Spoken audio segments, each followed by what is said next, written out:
L'atelier de Bahreïn est un événement controversé auquel de nombreux pays arabes ont renoncé. L'affaire du siècle a mauvaise réputation puisqu'elle tente de vendre les droits des Palestiniens.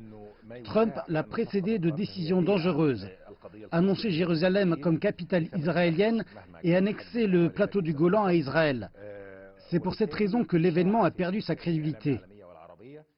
Selon la Maison-Blanche, Washington vise à attirer plusieurs pays avec un paquet financier lucratif.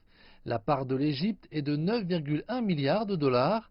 Elle consiste en 5 milliards de dollars alloués aux infrastructures de transport égyptiennes, 1,5 milliard de dollars pour soutenir l'émergence de l'Égypte en tant que centre gazier régional, 2 milliards de dollars pour des projets de développement dans le Sinaï, tels que des projets pour la production d'électricité, les infrastructures d'approvisionnement en eau, les infrastructures de transport et des projets touristiques.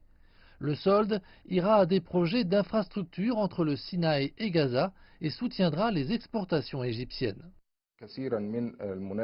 Cela crée un climat propice aux investissements dans le pays, car la plupart de ces investissements iront à des infrastructures telles que les routes, les ponts, les transports et les liaisons de communication. Il devrait également permettre la création de plus d'1 million d'emplois.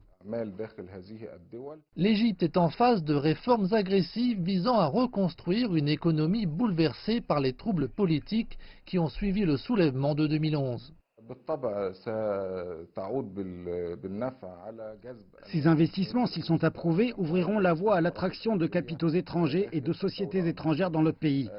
Les hommes d'affaires sont toujours à la recherche d'un système législatif approprié, assorti de garanties juridiques pour leurs investissements, ainsi que d'une infrastructure solide leur permettant de prospérer. Ces deux éléments seront disponibles avec le soutien financier annoncé. Le Caire n'a pas encore réagi aux détails du soutien de l'investissement américain. C'est une offre plutôt massive pour un pays en développement économique comme l'Égypte. Cependant, la plupart des experts estiment que ce pays nord-africain refusera si les Palestiniens ne sont pas satisfaits du plan de paix américain qui doit être présenté à Bahreïn.